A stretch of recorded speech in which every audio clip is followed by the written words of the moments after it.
In the autumn of the year 1842, life at Whitmore Plantation followed patterns so fixed that most days passed without remark.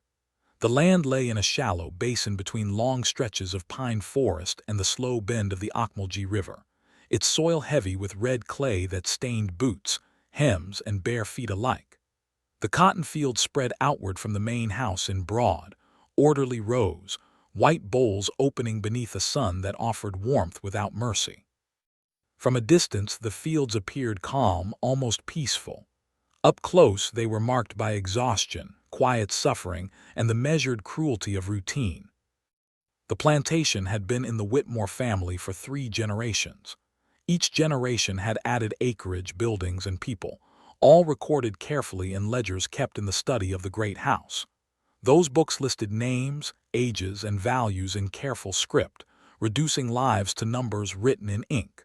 The ledgers were updated at the start and end of each season, as dependable as the rising and setting of the sun. The enslaved population numbered just over 200 souls. They lived in a cluster of wooden cabins set apart from the main house and its outbuildings, close enough to be watched, far enough to be ignored. The cabins were built of rough timber with dirt floors and gaps between the boards that admitted wind, rain, and insects. In summer, the heat inside was suffocating. In winter, the cold settled into bones and did not leave. Most cabins held more than one family, their privacy limited to what could be created by hanging cloth or turning faces away. Days began before dawn. A bell mounted near the overseer's cottage rang out in the darkness, its sound cutting through sleep and dreams alike. Men and women rose from pallets and straw mattresses, pulling on coarse clothing still damp from the previous day's labor. Children old enough to walk were roused as well, some sent to the fields, others tasked with hauling water, carrying tools, or minding younger siblings. Conversation in the early hours was sparse. There was little to say that had not already been said before. Hunger dulled speech, and the knowledge that words carried risk kept voices low. The air at that hour was often cool, mist rising from the low ground near the river, but the relief did not last. By mid-morning, the sun pressed down hard and the work became slower, heavier. The overseer, a man named Caleb Morris, made his rounds on horseback. He was not a large man, but he carried authority through habit and violence. A whip hung from his saddle, used often enough that the leather remained supple. Morris did not shout unless he believed it necessary. More often, he relied on quiet threats and the certainty of punishment. He had learned that fear worked best when it was predictable. At the center of the plantation yard stood the whipping post. It was a thick wooden beam set deep into the ground, smoothed by years of use. No one spoke of it directly. Its presence required no explanation. It marked time not by shadow but by memory. The great house rose beyond the fields, its white columns and wide porch visible from nearly every corner of the land. Inside, life followed a different rhythm. Meals were taken at regular hours. Floors were swept daily. Linen was changed and pressed. The labor that maintained this order was invisible to those who benefited from it, carried out by hands trained not to draw attention to themselves. Master Richard Whitmore spent much of his time in his study. He was a man of middle years, solid in build, with hair beginning to thin at the temples. He considered himself fair and reasonable, a man who believed discipline was necessary but excess was unproductive. His view of the world was shaped by inheritance and reinforced by success. The plantation produced well. His accounts were healthy. He saw no reason to question the system that had given him both land and standing. His wife, Elelina, moved through the house with practiced grace. She had learned early which questions to ask and which to leave unspoken. Her days were filled with management of domestic affairs, supervision of servants, and correspondence with family and acquaintances in Savannah. She prided herself on maintaining order and civility, even as she avoided the parts of plantation life that disturbed her sleep. Their son, Thomas, had returned from his studies not long before the events that followed. He was educated, articulate, and carried himself with an air of confidence that bordered on detachment. He spent little time in the fields, preferring the privacy of the overseer's cottage or the quiet of the woods beyond the cleared land. When he did involve himself in plantation matters, it was with a deliberateness that unsettled some, though few would have said so aloud. Beyond the plantation proper, the land changed character. The pine forest to the east was old and dense, the ground uneven and broken by roots and standing water. Few people went there without reason. It was known among the enslaved that those woods held memories. Some spoke of unmarked graves, places where bodies had been placed without ceremony or record. Such talk was kept quiet, shared only in whispers after dark. 3 miles from the plantation, near a bend in the river, stood a small cabin built by a man named Tala. He lived alone, trapping animals and selling pelts in the nearby town of Macon. He kept to himself, spoke little, and avoided the plantation whenever possible. White residents referred to him simply as the Indian. His presence was tolerated because it was convenient to ignore him. Tala's days were governed by the land rather than the bell. He rose with the light, checked his trap lines, and moved through the forest with ease born of long familiarity. He had learned to listen more than speak, to observe signs others missed. His cabin was spare but orderly, containing only what he needed. He owned little and wanted less. His only constant companion was a blue tick hound he had named River. The dog followed him everywhere, silent when silence was required, alert when something was amiss. In the evenings, River slept near the hearth while Tala repaired tools or prepared food. Their life together was quiet, marked by routine and the steady passage of seasons. As September drew toward its end, subtle changes began to settle over the land. Nights grew cooler. The cicadas quieted. A restlessness crept into places where none had been before. On the plantation, the enslaved spoke less, listening more closely to sounds after dark. Dogs in the pine woods began to howl at night, not in the sharp bursts of a hunt, but in long, sustained cries that carried across the fields. The howling was noted but not discussed. Master Whitmore heard it from his study window and dismissed it as wildlife. His wife paused at her vanity, brush held still, and felt a moment of unease she could not name. In the quarters, people crossed themselves or murmured prayers learned from parents and grandparents long gone. Tala heard it too, drifting through the trees toward his cabin. River lifted his head, ears forward, body tense. The sound was wrong. It did not signal prey or threat. It sounded like warning. Life, however, continued. Bells rang, fields were worked, meals were prepared and consumed. The machinery of the plantation moved forward, indifferent to unease. Yet beneath the surface of routine, something had begun to shift. The land held its breath. The clay, pressed down by years of wait and silence, waited. Nothing had yet broken. Nothing had yet burned. But the balance that had kept Whitmore Plantation standing for so long had begun, quietly and without announcement, to fail. The first signs were not dramatic. They arrived quietly, folded into the ordinary machinery of plantation life, and could have been mistaken for nothing more than a tightening of discipline or a change in mood. On Whitmore Plantation, cruelty had never been absent. What changed in the early days of October was its focus. Samuel Washington was known among the field hands as careful. He did not speak more than necessary. He worked steadily, neither the fastest nor the slowest, and he learned early how to keep his eyes lowered without appearing defiant. He was young, but not naive. By the time he reached manhood, he understood that survival depended less on strength than on awareness. He had tried to leave Whitmore Plantation before. The first time had been when he was barely past boyhood. He had followed the tree line north after nightfall, believing distance alone might be enough. The dogs found him before dawn. The punishment was swift and public. The lesson was meant for everyone. After that, Samuel learned patience. He waited. He watched. He learned the paths patrols favored and the days when overseers were distracted. He learned which hands might look the other way and which would not. Each attempt that followed carried more planning, more caution. Each failure brought punishment that cut deeper than the last. By the summer of 1842, Samuel no longer believed escape was simply movement from one place to another. It was a breaking away from something that clung to the body and mind alike. Still, the need to try returned again and again, impossible to quiet. Thomas Whitmore took an interest in him during that summer. At first, the attention seemed neutral. Samuel was called from the fields to assist with indoor tasks.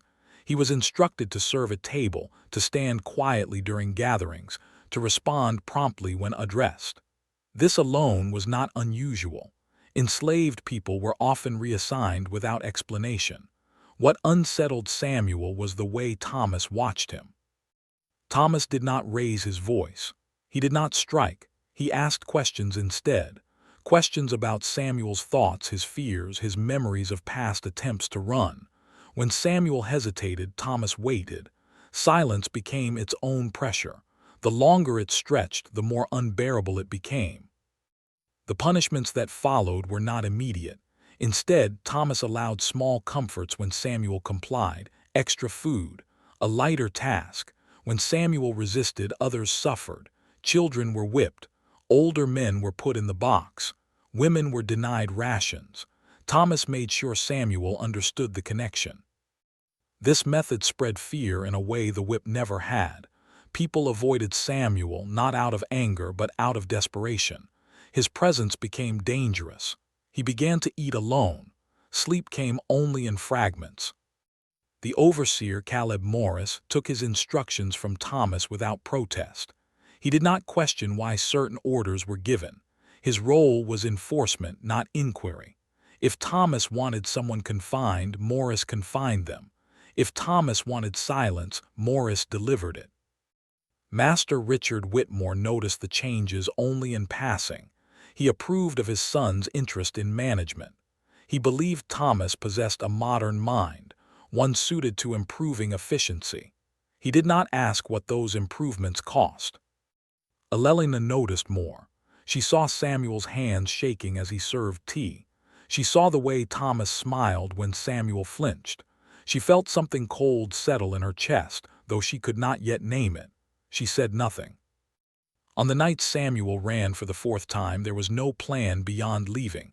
He waited until after the final bell. He slipped from the quarters with nothing but the clothes he wore. The moon was thin, the sky overcast. For a time, it seemed possible. He reached the river crossing before dawn. He entered the water to mask his trail, wading upstream before turning north. It was an old trick. It had failed him before. This time, Thomas himself led the search. When Samuel was caught, there was no public display. He was not taken to the post. He was not whipped.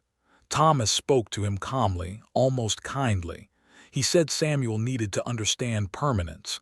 He said lessons were more effective when they were private. They walked into the woods together. Thomas carried a shovel. Samuel was bound at the wrists and ankles. No one followed. The pines closed around them, and the sounds of the plantation fell away. What happened there was not spoken of afterward. No record was made. Samuel did not return to the quarters. When people asked, they were told he had been sold south. This explanation satisfied most. It fit the pattern of disappearance they already knew. Still, unease spread. The dogs began howling again, louder now, longer. The sound carried through the trees and across the fields. It reached the main house, the quarters, and the overseer's cottage alike. People lay awake listening, afraid to speak even in whispers. On the third night, Tala heard it clearly from his cabin. River paced, restless, refusing to lie down. When morning came, the dog did not return from his usual circuit. Tala searched until his voice gave out, following trails that ended in nothing. At Whitmore Plantation, routine continued, but it felt strained, as if held together by habit alone. Overseer Morris grew harsher, quicker to anger. Thomas withdrew further, spending nights awake, days packing. Elelina found him once with dirt beneath his fingernails and no explanation for it. No one admitted to hearing screams. By the end of the week, 5 buildings would burn and the name Samuel Washington would be spoken again, but at the time, none of that had yet happened. There was only absence, a missing man, a dog lost in the woods, a plantation that pretended nothing had changed. The injustice did not announce itself with fire or blood. It arrived as silence, as fear that spread without words, as the knowledge that something had been done which could not be undone. And beneath the red clay, something waited. After Samuel Washington vanished, the plantation adjusted itself in small, deliberate ways. There was no announcement, no gathering, no explanation beyond the brief statement that he had been sold south.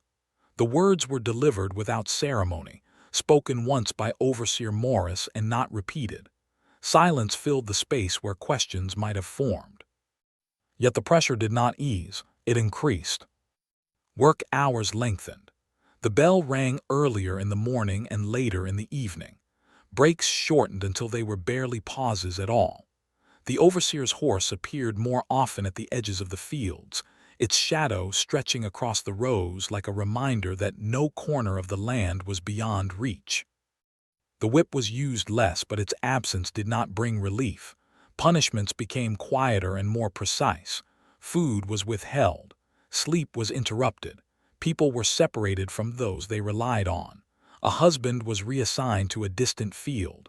A mother was moved to laundry duty away from her children. These decisions were framed as practical, but everyone understood their purpose. Fear became organized. In the quarters, people spoke in glances and gestures. Songs were abandoned. Fires were kept low. Children were warned not to wander, not to ask, not to listen too closely after dark. Elders who had lived long enough to recognize shifts in power felt a familiar tightening in their chests. They had seen this before on other plantations in other years. When authority felt threatened, it closed its grip. Thomas Whitmore walked the grounds more often now. He did not ride. He walked slowly, hands clasped behind his back, observing. When he stopped near a group of field hands, conversation ceased. Eyes lowered, bodies stilled. He rarely spoke, but when he did, it was softly, forcing people to lean in if they wished to hear. He asked about dreams, about sleep, about sounds heard at night. Those who said nothing were dismissed. Those who answered found themselves watched more closely afterward. At night, the howling continued. It did not come every evening, but when it did, it lasted longer than before. Dogs in the pine woods took it up as if responding to something unseen. The sound rolled across the plantation, passing through walls and shutters. People lay awake counting breaths, waiting for it to stop. Alelina Whitmore began taking laudanum more frequently. Sleep came only in fragments, broken by dreams she could not remember fully but woke from with her heart racing. She found herself listening for sounds she had once ignored. The creak of floorboards, the rustle of wind through the trees, the distant cries of animals. She tried to speak to Richard about her unease, but he dismissed it gently. He said stress was common during harvest season. He said Thomas was working too hard and needed rest. He said everything was under control. Thomas did not rest. He spent long hours in the overseer's cottage, packing the small rooms, writing in leather-bound journals by lamplight. He slept little. When he did, he dreamed of weight pressing down, of air growing thin. He woke with dirt beneath his nails and no memory of how it got there. The plantation doctor was called. He spoke of swamp fever, of exhaustion. He prescribed tonics and advised rest. Thomas ignored him. Caleb Morris noticed changes as well, though he did not speak of them. The land seemed wrong to him. Horses balked where they had once walked easily. Tools went missing only to be found buried beneath loose soil. Once, near the eastern edge of the fields, Morris thought he heard something beneath his feet, a muffled sound like breath. He told himself it was imagination and rode on. Beyond the plantation, Tala searched the woods. River's absence weighed on him more heavily with each passing day. The dog had never wandered far before. Tala followed tracks that led toward the plantation boundary, then disappeared into disturbed ground. He avoided crossing onto Whitmore land, but the pull grew stronger. The howling at night felt directed, as if calling him. On the third morning after River vanished, Tala woke with a certainty he could not explain. The dog was alive, and he had found something that should not have been hidden. As Tala moved through the bottomland near the river, the air felt heavy, thick with moisture and decay. The ground there was treacherous, riddled with sinkholes and roots that caught at the feet. It was not a place one visited without reason. He found River digging in a small clearing, the dog's paws bloody, his body trembling with effort. Tala saw disturbed earth, boot prints pressed deep into the clay. He saw fingers breaking through the soil. By the time Tala began digging, the pressure that had been building across Whitmore Plantation found its release. But before fire or revelation, before screams or flight, there was still a brief moment when the system strained to hold itself together. Authority tightened its grip, fear deepened, options narrowed. Those on the plantation felt it without understanding it. Something irreversible had been set in motion, though its shape was not yet clear. The clay remembered. The line was crossed quietly, without witness or record, in a clearing near the river where the ground remained damp even in dry weather. It had been crossed earlier in the week, when Thomas Whitmore took a shovel into the woods and returned alone. It was crossed again when Tala knelt in the clay and put his hands into the earth. The soil came away easily, too easily. Tala recognized this at once. Ground that had rested undisturbed for years resisted the hand. This earth had been turned recently, packed down just enough to conceal, not enough to settle. River dug beside him with a desperation that stripped skin from bone. The dog made sounds Tala had never heard before, sharp whines broken by hoarse breathing. When Tala uncovered the hand, he stopped breathing. The fingers were curved, frozen in strain. The nails were torn away, the beds beneath raw and darkened. This was not the hand of a corpse long dead. The skin retained color. The joints still held tension. Tala did not speak. He did not call out. He began digging faster. The grave was shallow, a deliberate depth, enough to trap, enough to suffocate slowly. As Tala pulled the earth away, he understood the intention behind it. This was not concealment, it was instruction. Someone had wanted the man inside to know he would die. The head emerged last. The face was streaked with clay, the mouth slightly open. There was rope around the neck tied tight, the chest moved. Barely. Tala cut the rope without hesitation. He cleared the remaining soil from the body, working methodically despite the pounding of his heart. The man convulsed once, drawing in a ragged breath that rattled like something broken inside him. He was alive. That fact alone marked the crossing of a line. Whatever had been intended in this place had failed to reach its conclusion. The earth had been forced to give back what it had been meant to keep. Tala lifted the man with effort, cradling him as one might an injured animal, careful of the neck, the limbs, the damaged hands. The body was limp, heavy with shock and lack of air. Tala began the long walk back to his cabin, River trotting ahead and looking back often, as if urging him onward. Twice the man seized in Tala's arms, muscles locking without warning. Each time Tala stopped and waited until the convulsions passed. Once the man's eyes opened briefly. His pupils were wide, unfocused. His lips moved. "He buried me," the man whispered. The word stayed with Tala long after the man lost consciousness again. By the time they reached the cabin, the sun had risen fully. Tala laid the man on his bed, stripped away the mud-caked clothing and washed him with warm water. He worked carefully, knotting the scars on the man's back. The rope burns at wrists and ankles, the brand on the shoulder. The letter burned into flesh told him more than the whisper had. Whitmore.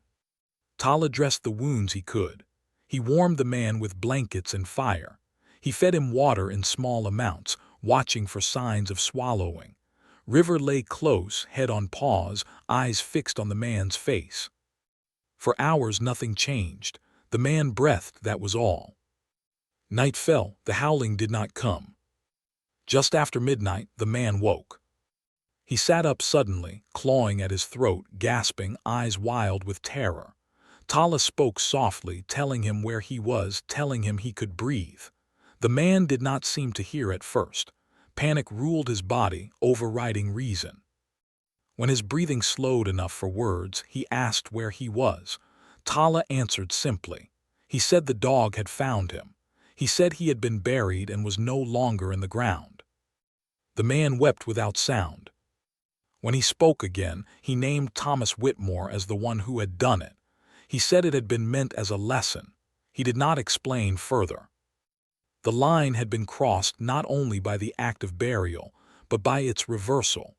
A man marked for disappearance had returned to the surface. The lesson intended for one had become a breach that could not be contained.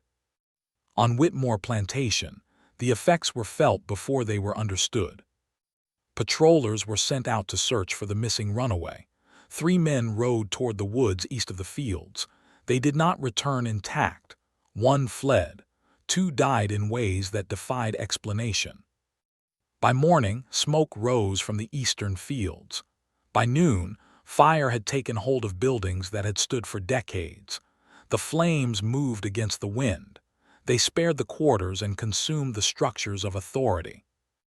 In the great house, Thomas Whitmore collapsed, coughing up dirt, his body bearing the marks of pressure as if the earth itself had claimed him. He was pulled beneath the floor before his mother's eyes, taken into the ground he had used as a weapon. This was the irreversible moment. What had been done in secret was now answered in full view. The land did not negotiate. It did not weigh intention. It responded to action. By nightfall, Whitmore Plantation no longer functioned as a plantation. Its systems of control had burned away. Its masters fled. Its enslaved population scattered into uncertainty. And in a small cabin near the river, a man who had been buried alive sat upright, breathing the open air, carrying within him something that did not belong solely to the living. The line had been crossed. Nothing that followed could undo it. In the days that followed the burning of Whitmore Plantation, there was no single account of what had occurred. Stories spread quickly, changing shape as they moved from mouth to mouth. Some spoke of lightning. Others claimed arson by runaways. A few whispered of curses. None of these explanations satisfied those who had lived there, but few were willing to contradict what authority preferred to believe. The ruins smoldered for days. Ash drifted across the fields and settled in the grass like gray snow. The smell lingered, sharp and heavy, clinging to clothes and skin. The once orderly grounds lay open and exposed, stripped of purpose. The bell no longer rang. The whipping post stood alone, scorched but intact, its shadow stretching across empty earth. The enslaved people who had lived at Whitmore scattered in different directions. Some followed roads north under cover of darkness. Some moved into nearby swamps and forests, hiding among trees they had once been forbidden to enter. Others sought shelter on neighboring plantations, hoping anonymity might protect them. No one coordinated this movement. There was no plan beyond leaving. Freedom arrived not as relief, but as uncertainty. Those who remained near the ruins did so cautiously. They gathered belongings left behind, reclaimed tools, and tended to the injured. They spoke little of the fire itself. What mattered was survival. What mattered was staying unseen. Tala and Samuel did not linger near the plantation. They watched the smoke from the edge of the forest, standing still among the trees. Samuel leaned heavily against a pine, his strength uneven. At times he stood upright and alert. At other times he trembled, his breathing shallow, as if recovering from a long illness. River stayed close to him now, rarely more than a few steps away. When they returned to Tala's cabin, Samuel slept for nearly a full day. His body demanded rest in ways his will could not deny. Tala kept watch, feeding him water and broth when he woke, helping him sit upright when the dizziness passed. When Samuel spoke, It was not often about the fire. Instead, he asked about the land. He asked about the river, the forest, the places Tala had learned as a child. He asked what lay beyond the county, beyond the state. He listened carefully, as if anchoring himself in details that belonged to the living. At times his gaze drifted. His voice changed without warning, deepening or layering, words slipping out that did not belong to him alone.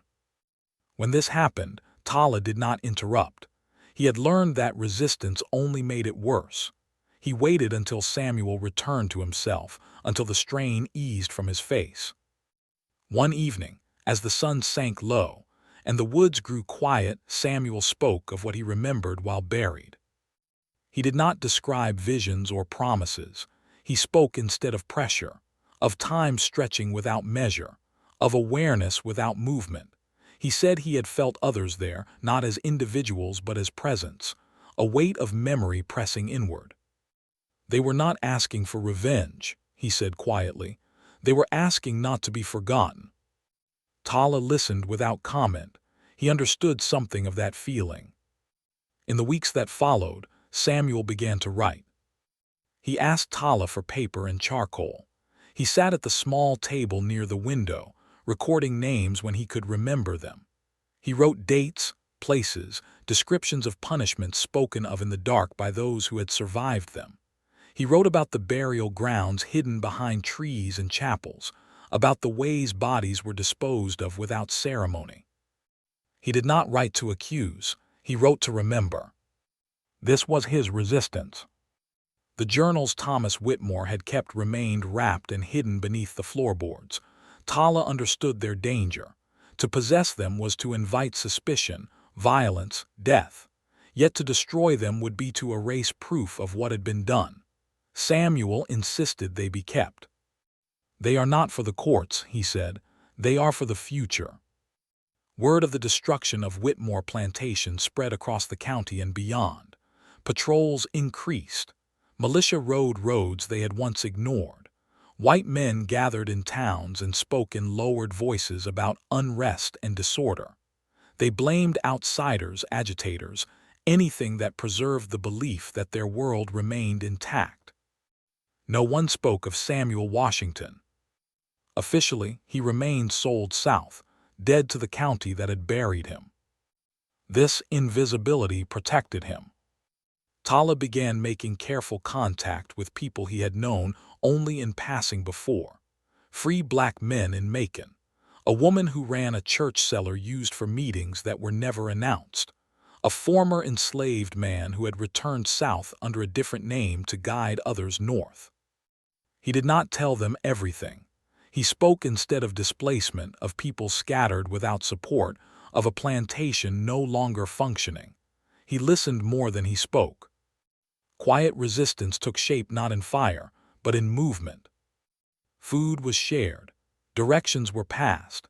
Safe paths through swamps and forests were marked in ways only those trained to see them would notice. The remnants of Whitmore Plantation became a point of departure rather than a place to return to. Samuel did not lead these efforts openly. He watched, he listened, he recorded. At night, when the woods were still, he sat outside the cabin and stared into the dark. Tala sometimes joined him. Neither spoke much. Words felt inadequate. The land had changed but not resolved itself. The system that had produced Whitmore Plantation still stood elsewhere, intact and vigilant. Authority had been shaken, not removed. Samuel understood this. What happened there was not enough, he said once. It showed what could happen, not what will. Tala did not argue. The fire had ended a plantation. It had not ended slavery. What followed required patience, memory, and restraint. It required survival long enough for truth to surface. Quiet resistance did not announce itself. It did not burn. It waited. And in waiting it gathered strength. By the second week after the destruction of Whitmore Plantation, official explanations had settled into place. They were repeated often enough, and with sufficient confidence that most who heard them accepted them without question. Fire, it was said, had been set by unknown persons. Panic had spread among the enslaved population. The family had fled for their safety. There was no need to look further.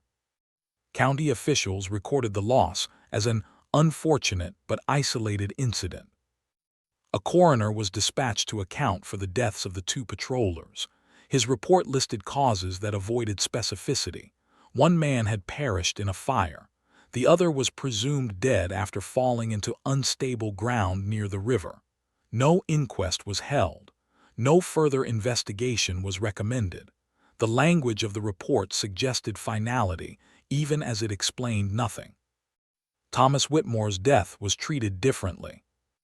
He was not listed among the casualties of the fire. Instead, he was recorded as having died of illness complicated by exhaustion. The absence of a body was noted but not pursued. His disappearance was attributed to confusion during evacuation. His father insisted on this version, repeating it to anyone who asked, his voice firm, his eyes hollow. Richard Whitmore relocated his remaining family to Savannah within days. He left behind land that no one wished to claim. Prospective buyers declined to inspect the property. Laborers refused to work there. Even those who did not believe the rumors felt uneasy crossing its boundaries. The county court accepted Whitmore's explanation without challenge. He was a man of standing. His word carried weight. The enslaved population formerly held at Whitmore became a matter of bureaucratic inconvenience. Without a functioning owner present to claim them, they existed in a legal uncertainty that suited no one. Notices were posted in town describing missing property. No serious effort was made to retrieve them. Patrols increased elsewhere. Plantation owners in surrounding counties hired additional overseers. Night watches were expanded. Dogs were trained and chained closer to quarters. Meetings were held in private homes where men spoke of order and discipline, of the dangers of leniency. They reassured one another that what had happened at Whitmore was an anomaly. Fear was acknowledged only indirectly. In Macon, ministers preached sermons about obedience and divine order. They spoke of trials sent to test faith, not systems built on violence. The sermons avoided mention of fire or burial. Congregations nodded and sang hymns as they always had. Newspapers carried brief notices about the plantation's destruction. They framed it as economic loss, not moral reckoning. No names of enslaved people were printed. No questions were asked about their fate. This was denial rendered official. In the cellar beneath the church where Tala met with others, information moved differently. There, the disappearance of two patrollers and a plantation heir was discussed quietly, without speculation. What mattered was the response of authority, the speed with which the incident had been closed, the eagerness with which explanation had replaced inquiry. "They will not investigate what they depend on," one man said. "They will bury it like they bury everything else." Samuel listened closely to these conversations. He said little, but he wrote afterward, recording dates, names, decisions. He understood that denial was not passive. It was an active process, one that required coordination and repetition. At times, the pressure inside him grew difficult to manage. The voices he carried urged action. They pressed against restraint, demanded response. Samuel learned to ground himself in the physical world. He chopped wood. He fetched water. He focused on the weight of tools in his hands. Tala noticed the strain and adjusted their movements accordingly. They stayed off roads. They changed routes often. They avoided towns when possible. Survival required invisibility. The institutions that governed the county moved on. Attention shifted to other matters: harvest reports, trade, politics. Whitmore Plantation became a cautionary tale, not a subject of inquiry. It was discussed only as an example of what happened when order failed. This was the purpose of denial. By refusing to acknowledge what had occurred, authority preserved itself. By labeling the event as isolated, it prevented connection. By omitting names and causes, it ensured nothing could be learned from it. Yet denial could not erase memory. Those who had lived through Whitmore carried the truth with them. They spoke of it in fragments, in places where listening ears could be trusted. They remembered the fire's selectivity. They remembered who had vanished and who had been spared. Institutional denial closed records, but it did not quiet the land. Beneath the pine woods, beneath chapels and fields elsewhere, graves remained. They waited as they always had. What had changed was not their number, but the possibility that someone might listen. The system insisted nothing had happened. That insistence itself became evidence. Truth did not emerge all at once. It surfaced slowly, unevenly, and without ceremony, carried forward by those who had no authority to speak, but did so anyway. It did not arrive as confession or proclamation. It appeared in fragments, stitched together by time, memory, and necessity. In the months following the fall of Whitmore Plantation, small changes accumulated across the surrounding counties. They were not announced, they were noticed. Plantation owners who had once boasted openly of their holdings began to speak less. Some quietly sold land at reduced prices. Others sent family members north or west, removing them from proximity to unrest. A few abandoned properties entirely, claiming illness or financial strain. Their explanations varied. Their actions did not. In the quarters of neighboring plantations, people paid close attention. Stories moved along paths invisible to those in power. A man who had worked at Whitmore was said to be alive, sheltered somewhere beyond the river. A dog had found him. The land itself had answered what had been done. These stories were not told as fantasy. They were told cautiously as warnings. The name Samuel Washington reappeared. It was not spoken openly. It surfaced in prayer, in quiet conversations after dark, in the careful language of those who had learned how to communicate without drawing notice. Some said he had died and returned. Others said he carried the voices of the dead. No one claimed certainty. What mattered was that his survival contradicted the official record.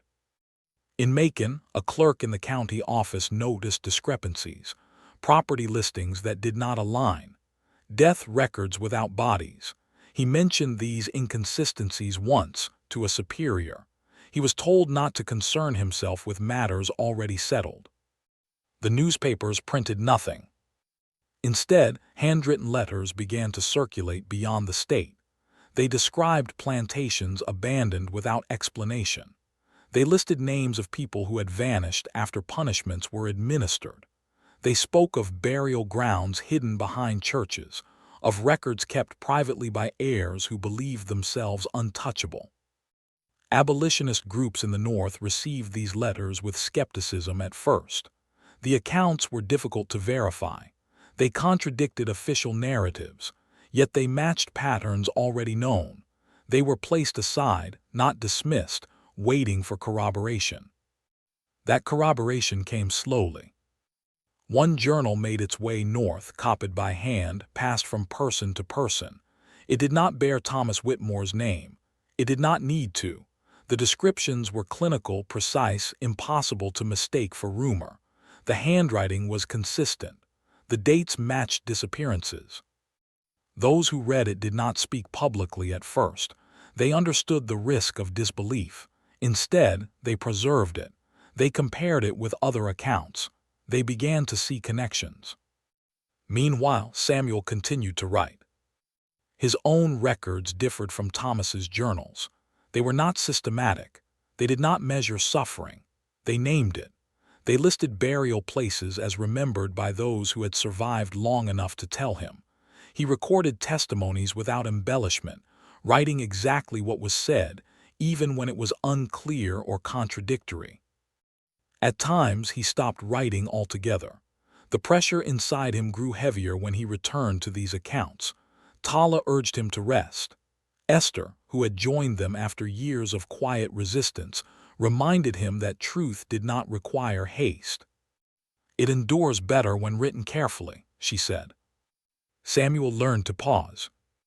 In the summer of the following year, a small group of freed men and women gathered near the ruins of Whitmore Plantation. They did not announce their purpose. They cleared brush from a section of land near the eastern woods. They marked the ground with simple stones. No names were carved. No prayers were spoken aloud. This act did not go unnoticed. A neighboring landowner reported the gathering. A patrol rode out to investigate. They found nothing illegal.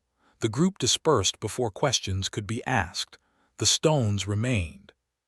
Similar gatherings occurred elsewhere, always small, always quiet, always near places long avoided. These were not protests, they were acknowledgments. The truth surfaced not as accusation, but as presence. Authority responded by ignoring it. That strategy had worked before. It did not work now. The accumulation of small acts, of records preserved and passed on, of burial grounds marked and remembered, began to erode denial. The system depended on silence. That silence was failing. Samuel understood that what was happening did not resemble victory. It resembled exposure. The difference mattered. Exposure could be endured. It could be denied. It could also spread. One evening, as they sat near the river, Samuel spoke of leaving. "Not running," he said, "moving forward." Tala understood. The work they had begun could not remain centered on one place. Truth, once named, demanded movement. Behind them the land remained altered. Ahead, uncertainty waited. The truth had surfaced. What it would do next was no longer theirs to control. Years later, the land where Whitmore Plantation had stood remained unsettled. No new house rose in the place of the old one. No cotton was planted in the scorched fields. The soil, once worked until it cracked beneath the sun, grew wild with scrub and pine saplings. Fences rotted where they leaned. Paths disappeared under grass. Those who passed nearby did so without stopping. Officially, the property still belonged to the Whitmore family. In practice, no one wished to claim it. Richard Whitmore lived out the remainder of his life in Savannah, diminished in ways that did not appear in any record. He rarely spoke of the plantation. When asked, he referred to it as a loss brought on by lawlessness and misfortune. He never mentioned his son. Those close to him learned not to ask. He died quietly, his estate divided among distant relatives who avoided the land that had once defined their wealth. No inquiry was ever reopened. The county archives retained their version of events: fire, panic, illness, departure.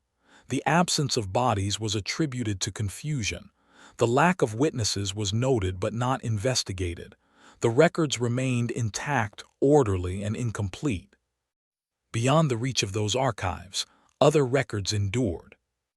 Samuel's writings circulated slowly, never all at once, never under his full name.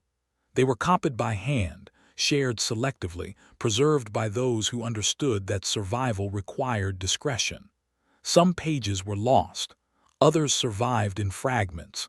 Together, they formed a counterweight to the official narrative. They did not accuse directly. They documented. The burial grounds he recorded were visited by others after he left. Some were marked. Some remained hidden, protected by silence. In time, a few were acknowledged publicly, long after those responsible were dead and their names faded. Even then, the acknowledgments were careful, framed as discoveries rather than reckonings. Samuel did not live to see most of that. The strain he carried never fully left him.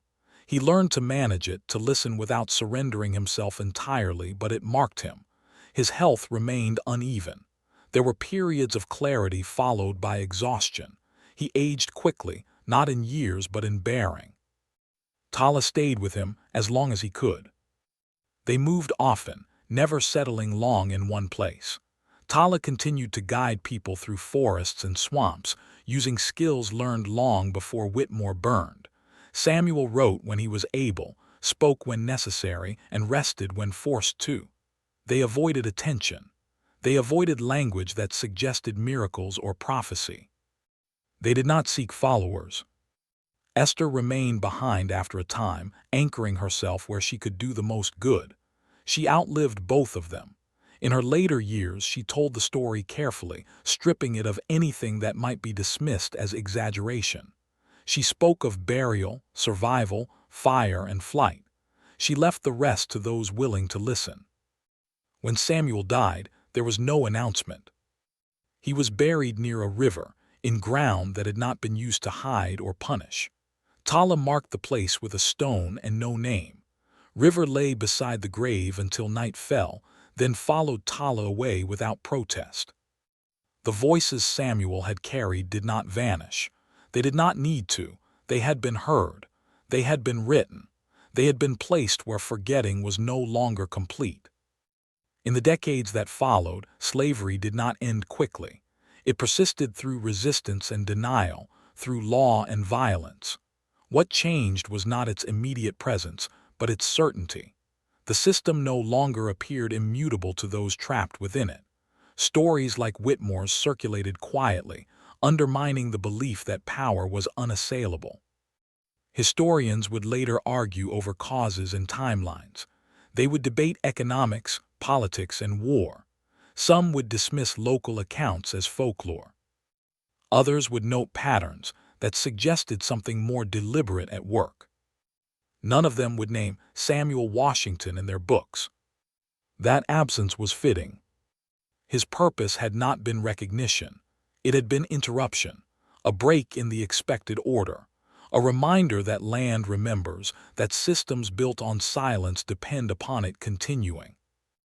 At Whitmore's former boundary, a stand of pine trees grew taller than the rest. Their roots ran deep through clay that had once been pressed down by fear. No marker explained why that place was avoided. No sign warned travelers away. Those who knew did not need explanation. They walked past quietly, aware that some histories were not meant to be resolved, only acknowledged.